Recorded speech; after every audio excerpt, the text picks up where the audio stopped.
Hey girls and boys, another edition of ROX TV on ROX Network.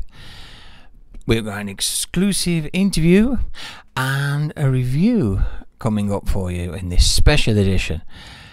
Today's edition is about an utter guitar and metal legend, the metal god himself, K.K. Downing. Born in 1951 in the West Midlands, he went on to form one of the greatest metal bands of all time, Judas Priest, now celebrating 50 years. Sadly, KK is no longer with the band due to all sorts of circumstances. Some he'll tell you about personally, I'm sure. But he has gone from strength to strength since leaving Judas Priest. He's formed his own live venue known as KK Steel Mill in Wolverhampton, which has brought metal right back to his birthplace. He's got his brand new album and new band called KK's Priest, and their new album we'll be reviewing following this short introduction. Suffice to say, it rocks. He's got his own aftershave and now eau de toilette, so you can smell like KK himself. He's a very busy guy, but he's caught up with us so that we can ask him about the new album and his leaving of Judas Priest and his plans for the future. Anyway, enough crap from me. Let's hear the review and hear from KK himself.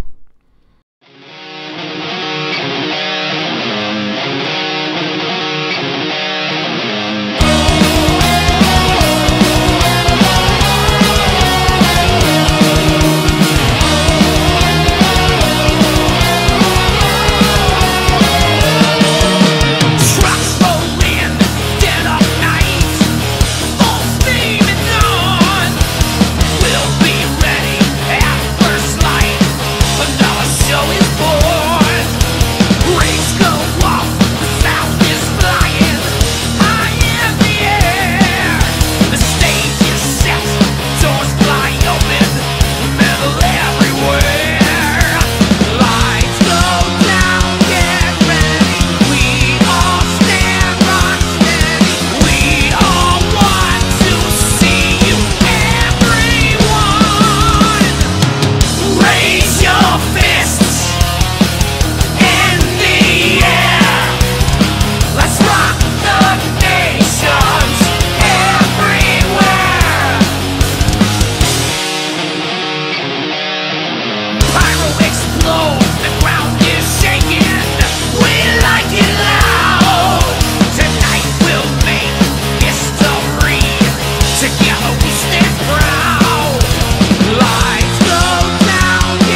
Hi everybody, here's a review of Sermons of the Sinner, a new great metal album by KK's Priest. KK, of course, is none other than KK Downing, the metal god, the Judas Priest guitarist, KK Downing. When he puts his name to an album, you know it's going to be shit hot, and this does not disappoint. When you add in the fact that it features former Judas Priest vocalist Tim Ripper Owens and bandmates Tony Newton, AJ Mills and Sean Egg, you know this is going to be class. Released in October the 1st by Explorer One Music, which is on EX1 Records, this is available on CD and vinyl and obviously digital download. And this comprises of a collection of tracks that are unapologetically metal. Yes, some people would say it doesn't evolve in any way. Maybe not. Does it need to? If Judas Priest were to get their act together and put together a new album, this would be what it should sound like. No synthesizers, no Pro Tools drum tracks, just straight ahead metal. A classic example of this is the second single, if you want to say singles these days, Hellfire Thunderbolt. It's a heads down headbanger. Straight and simple. Twin guitars, flying V's, headbanging, leather. Need I say more? This is a great album.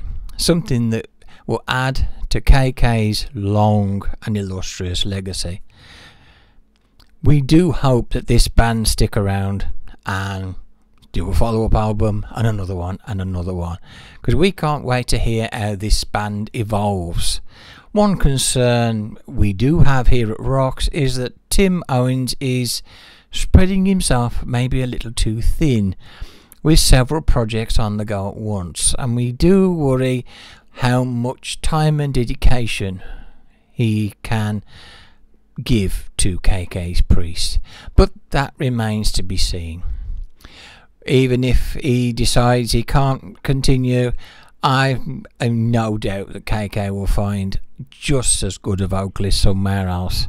I don't think, having spoken to him in an interview that you will see after this review, I don't think KK is in any hurry to retire. There was a time when he thought he wanted to, of course, when he thought Judas Priest were calling it a day. That didn't happen. KK walked, and it's still in his blood. He needs metal. It's something that he does. It's the only thing that he does, apart from other things, of course, like KK Steel Mill, which is just down the road from us, and we have to say it is an amazing live venue. Back to the album. Production wise, it's as you would expect from a metal album. The drums thunder, the guitars scream, solos are crystal clear, vocals are high pitched and clear. No unnecessary growling and grunting here. This is metal vocals, as we at ROX believe they should sound. If you haven't heard this album yet, why the fuck not? This is KK. You should hear this album. The singles are available to see on YouTube, and there's digital versions you can check out, but do buy the CD. Support this legend. As I say, he's in no hurry to retire. I think we'll be hearing lots more from KK in the future, and we do wish him all the best, whether it's with KK Priest or wherever he turns his flying V's into. All in all, we're giving this an 8 out of 10. This is a great metal album.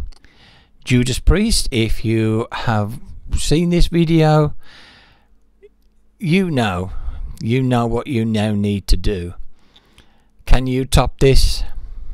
Well, we'll see. This is Roxie signing off. The interview with KK will follow this, so keep on playing the YouTube video, and we'll see you again soon. TTFN.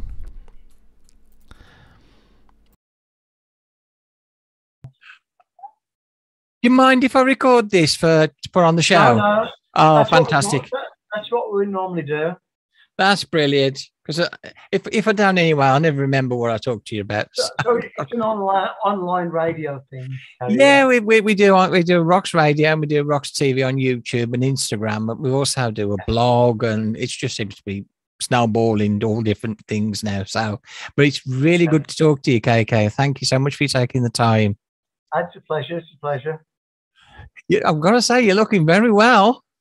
Oh, thank you, man. Thank you. You are. I'm not. I need a few compliments now and again. I think I'm 70 years old next month. I'll get my walking stick. Oh, don't be daft. You know what they say, you're as old as who you feel. Yeah, I'll be around all day. Yeah, No, all good. No, I'm feeling pretty good, really. It's just that I got up early this morning. I don't know why. I've just gone through this state. Well, I'm waking up early and just thinking, because the weather's been nice, hasn't it? It's been gorgeous. So it's like, it's been lovely. Yesterday was lovely. So you wake up and the sun's shining, you think, I'll get up and do a few things, you know. So, yeah, why not? And you are a busy boy, let's face it. I am at the moment. It's been like that for a while, you know. I mean, you've got KK's Priest, you've got the steel mill, you've got your aftershave, you do your golf. I mean, anything else that you do? No, it's pretty much about it. But I've been very busy, obviously, with the promotion. Yeah.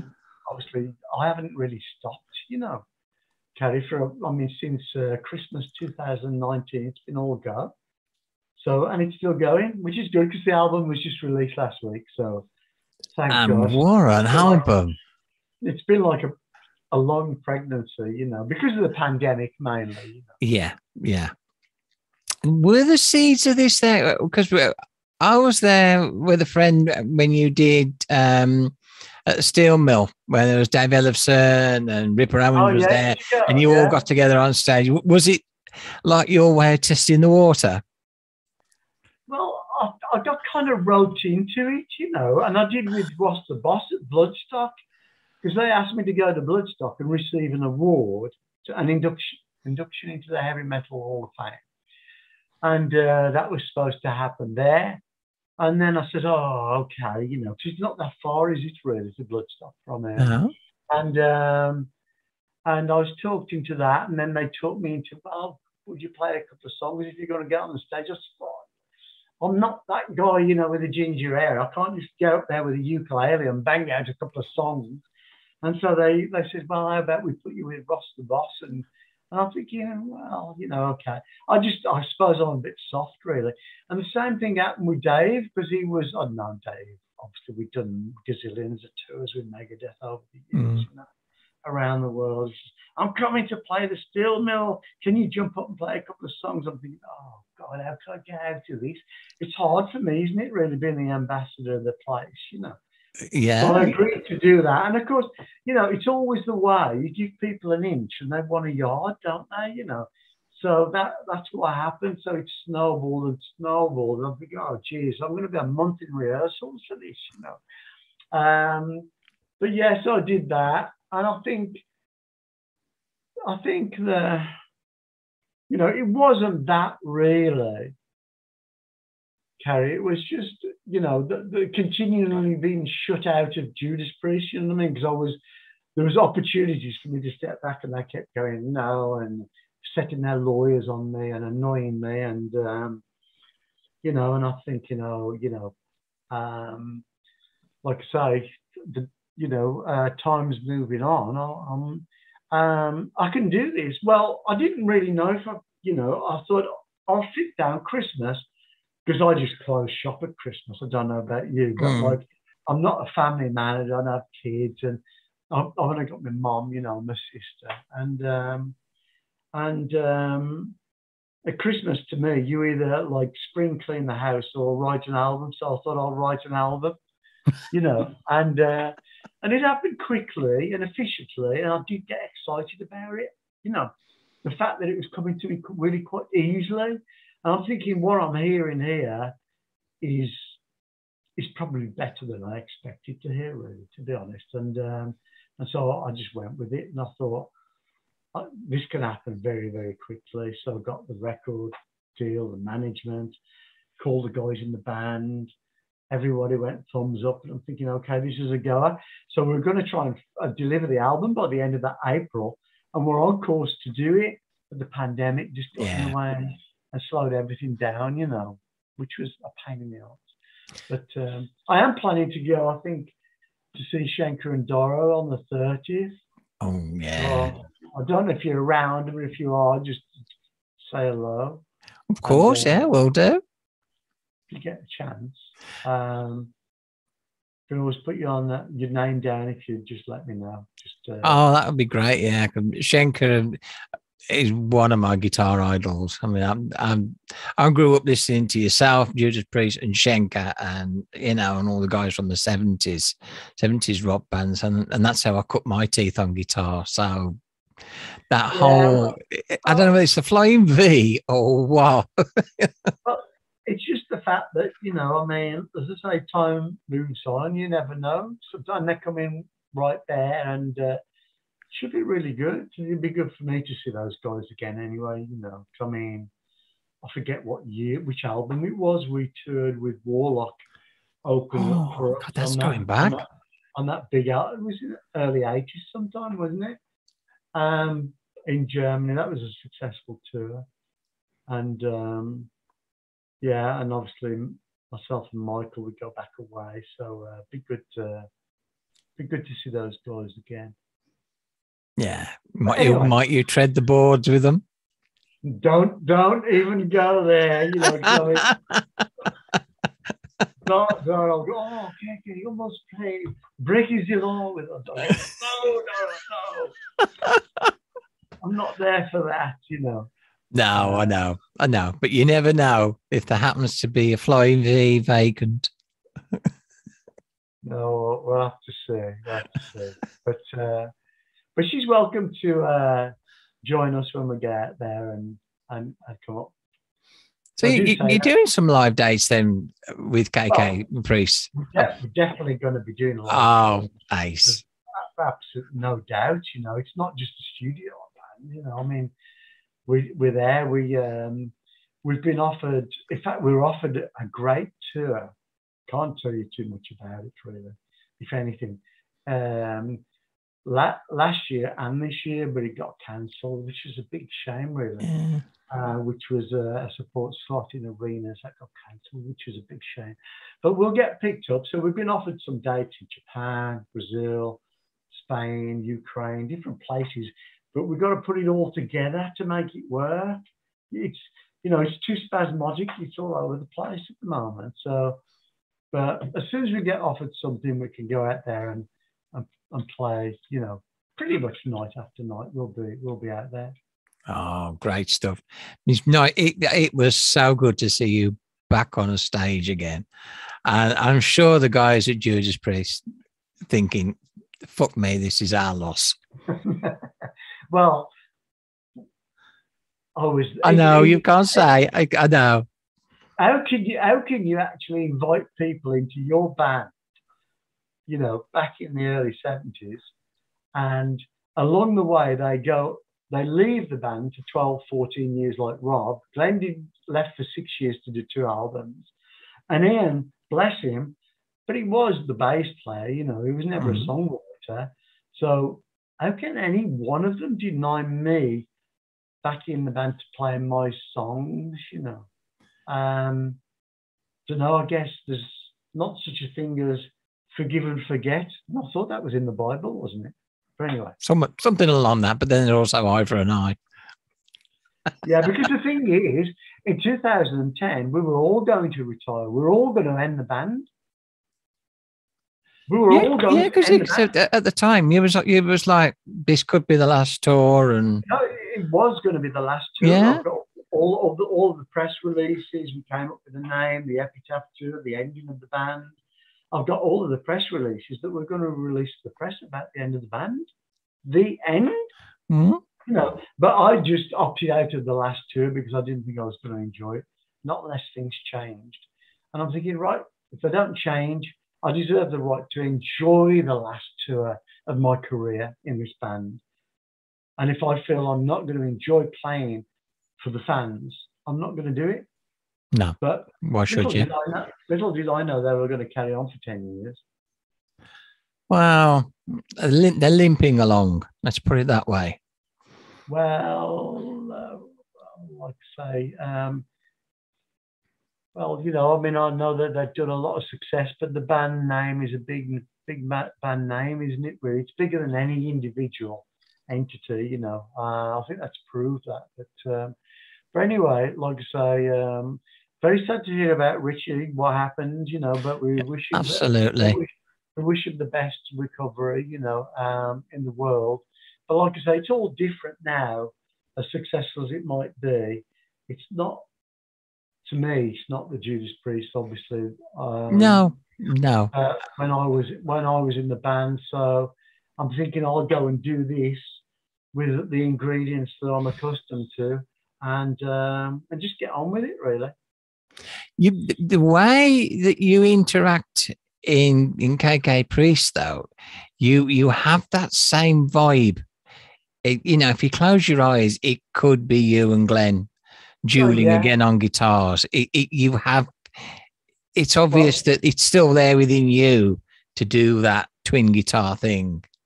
Yeah, because as a writer and a player, the instrumentation and everything I do in the way that I do it, and I've always done it in Judas Priest. I mean, that is always going to still be there because I'm just too old to change. I can't really. And I like my sound. I like the way I hear things. I like the way I produce. You know, I like the way I write. You know, so that's always going to be inherent there. You know, but in respect of musicality, I'll say neither myself or Glenn are in that entity anymore. You know, so obviously Rob did a lot of Halford bands and played with a lot of different musicians, and you know, I can only draw a comparison to that, really. I always think anybody can be a lead guitarist, anybody can be a rhythm guitarist. It takes a certain skill and talent to be in a twin guitar setup, because the pair of you have got to be so on with each other and so tight. Yeah, because we weren't that compatible to start with. You know, you're just totally different styles and temperaments. In the beginning, you know, I was the wild man, the whammy bar, the feedback, controlled feedback, uncontrolled. Glenn was kind of more blues orientated, a little bit more commercially minded. But the thing is, you come together and you bond and you form a relationship, a working relationship, and you make it work. And that combination, you know, we made it successful. And it takes a long time to nurture that, you know, to make it happen. Absolutely, yeah, it does. I mean, for example, on the albums that the guys make, I can only hear one guitar, you know, during the vocals and everything. I just hear one guitar, where we were a two-guitar band, you know. But like I say, I do things the way that I do. So I like to hear the bass. I like the drums to be organic sounding, not oversaturated. The same with the guitars. You know, not too overdriven and stuff like that. You know, just wind the clock back a little bit, you know, and I think it's better there. You know, there's more kind of not antiquity, but there's more kind of there's better credentials. I think, you know, it's more genuine. It's closer to the definition of metal. Band, more like a real band, not so much studio band, you know. That's what you have to try and achieve, really, you know. Yeah, and you have in spades on the album. I mean, we love it. Yeah, I think so. I like it. Yeah. Will there be another one? There'll be another. I mean, you've just done this one, but here I am pressuring you. Yeah. There'll be another one. Yeah, I hope to release that next year as well. Oh, fantastic! So, quite a way down the road with it, to be honest, you know, because with everything until we go on tour, I'll just carry on working on the new record. It's sounding good, you know. I've got the concept for the artwork, the title, song titles, song content. Lots to hear, really. It's still pretty embryonic, but it's, you know, I can hear what it's going to be like. You've got a very capable vocalist in Tim. You know, he can pull off whatever you throw at him. Yeah, so I'm looking to release 2 albums inside 1 year, and I haven't done that since '78 or '79. So It's going to be in it, yeah. yeah, that'd be cool. I mean, I think obviously Judas Priest, I think they've only done 2 albums in 10 years, which I think is a bit slow, isn't it? Really.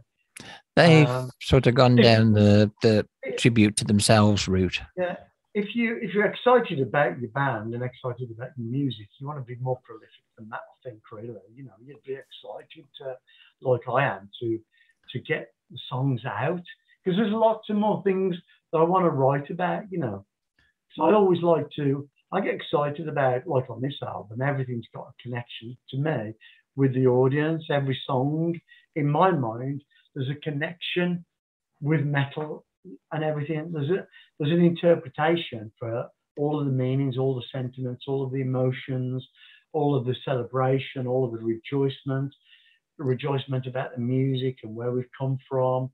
Because I traversed the road from the '60s of the evolution of heavy metal as we know today. Whereas I was known as a progressive blues band, we were known as a rock band. We were known as a heavy hard rock band, a heavy rock band, a heavy metal band. So I've been on that journey, and therefore I'm quite.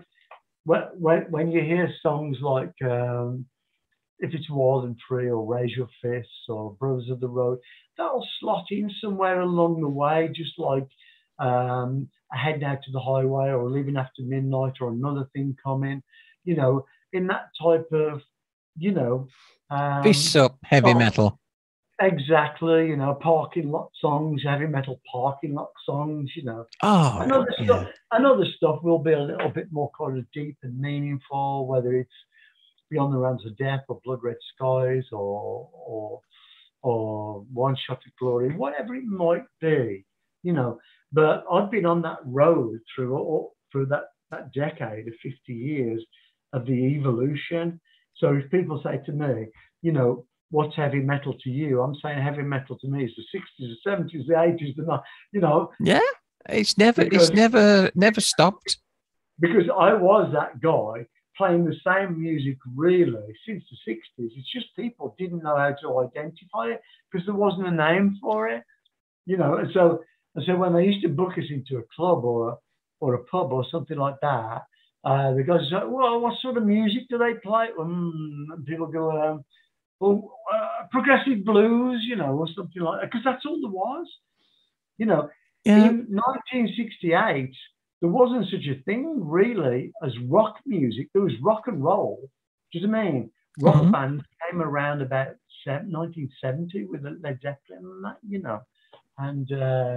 And I remember when Deep Purple, they're a rock band, because everything was blues orientated, wasn't it? It was, yeah. Blues and folk was the festivals. There was always blues and folk festivals.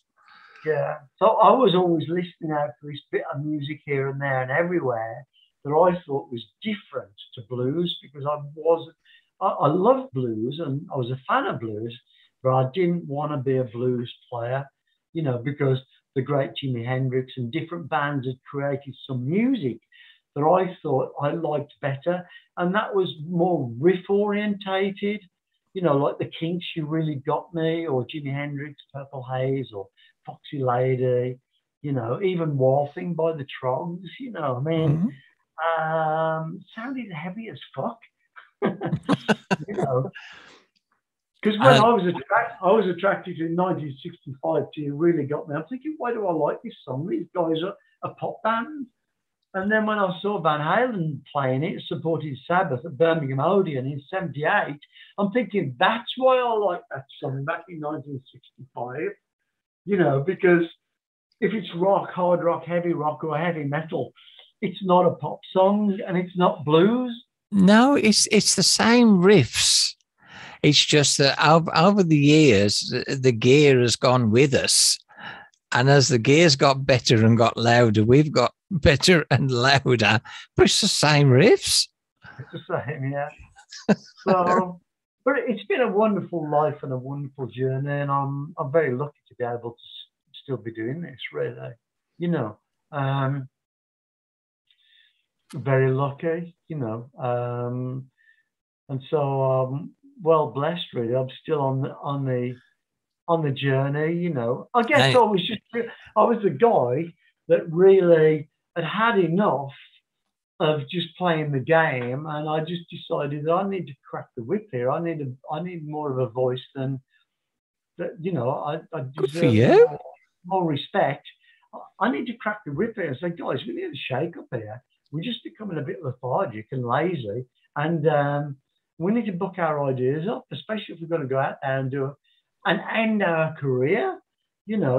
We need to stop drinking too many beers and doing whatever we're doing. We need to go out there and bust our ass on this farewell tour, but not to be. So Well, that was his decision that they made. You made the decisions that you made, and I think you made a good decision because you moved on, and now you've got lots more irons in the fire. Whereas you could have been more tied down if you'd have stayed with yeah, Priest. and it's all about the energy with the music as well. Mm-hmm. I mean, because what happens is, I mean, I got energized and excited about the music, creating it, and it had a real natural energy. Even the slow, quiet parts, you still have an energy to me, and so um, and it all has a meaning and a relationship, because that's what you want to do, and that's why I call them sermons, not songs, because there's more involved with them. You know, Mm-hmm.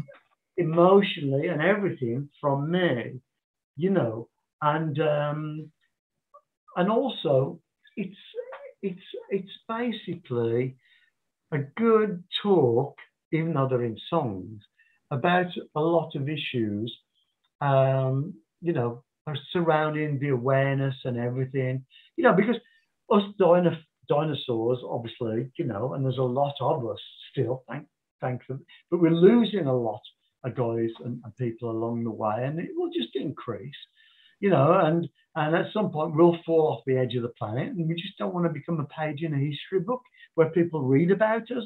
We must continue the music, So Absolutely. I'm here saying, look, we can enjoy this. It's a good thing, you know, and um, and it can and should go on, for a considerable amount of time, if And not you've forever. laid a foundation as well, and keeping it local with KK Steel Mill. You've given a platform to some of the new bands coming through the Midlands. So Yeah, that legacy is there as well for you. that was a big part of it, really, Carrie Ann, just to be able to give local bands, and it's a shame about the pandemic because it was absolutely booked up, It was, yeah. and so Band after band. we were able to get lots of local bands and everything, on with more prolific bands, squeezing them on and stuff, but that will all turn around and come back. I Of course mean, it will. great thing. It's getting better now. Yeah, the pandemic. I mean, you know, um, but like I say, I think it would be good for me to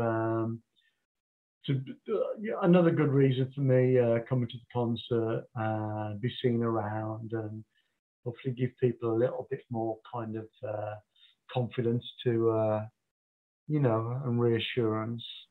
Um, but like I say, most of us now, I think we're all jabbed up, aren't we? We've had no choice. But like I say, Yeah. for me, gladly at my age, I mean, you can't not take the risk.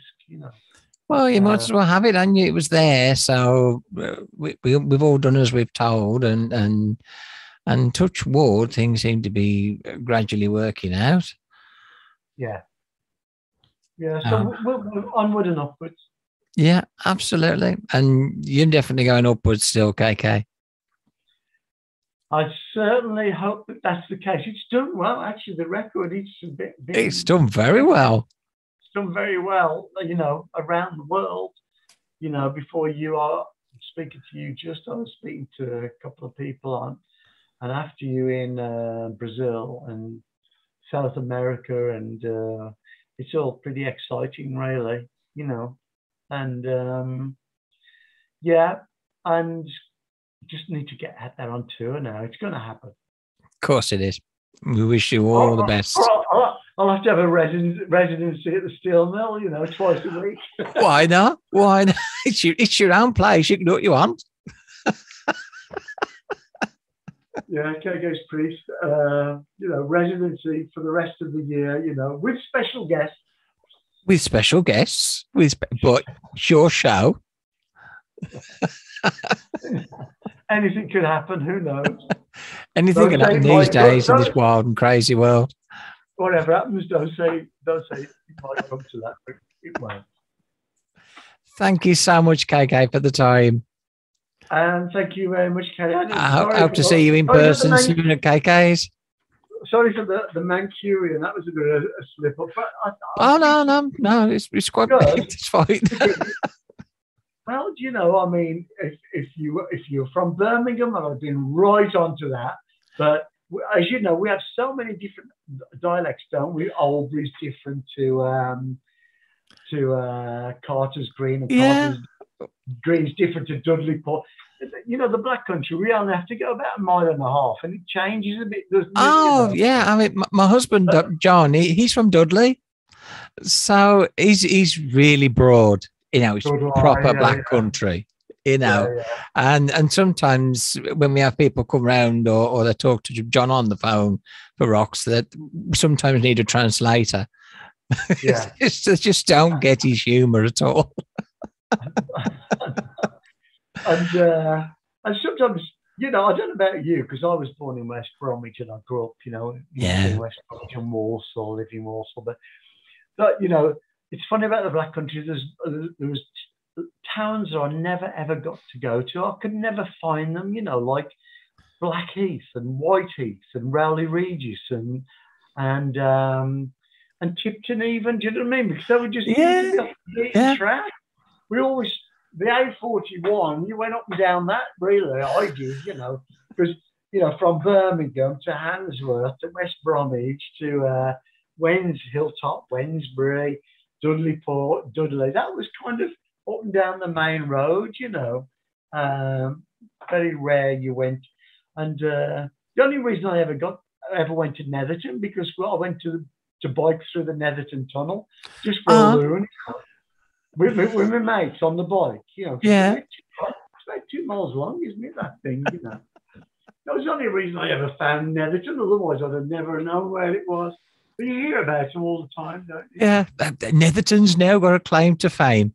Glenn, KK went through Netherton once. They could have a plaque. Netherton, must have been about 10 years old. Doesn't matter. There's blue plaques for far less relevant things in life. KK went to Netherton. Yeah, I made it through. You survived. It was a good job. My battery lasted long enough in my lamp. Otherwise, I would never have made it. It's like the black hole of Calcutta. You can't see a thing.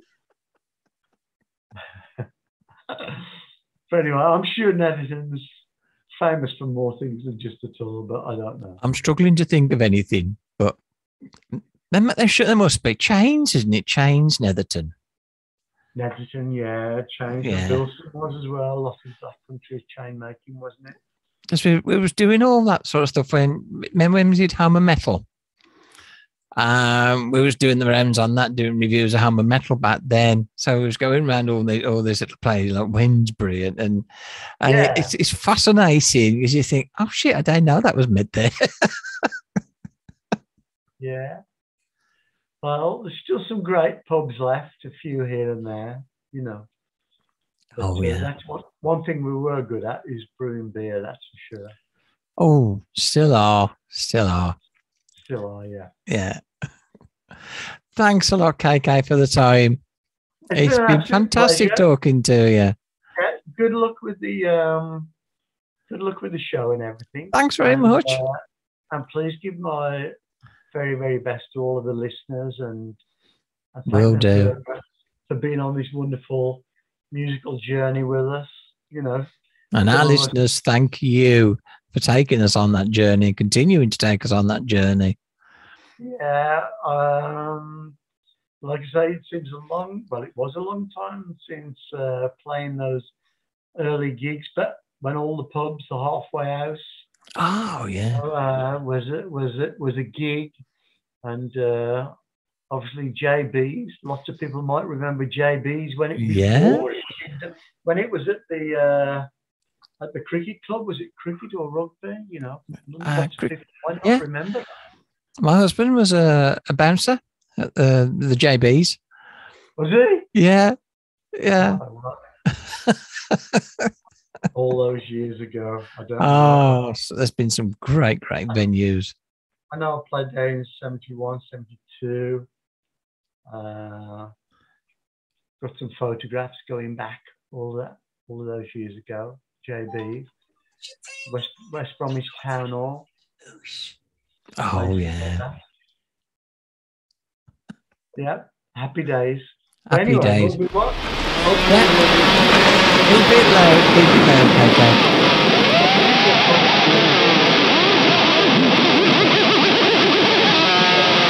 Yeah. See you then. Bye-bye. Thank you very much. Thanks.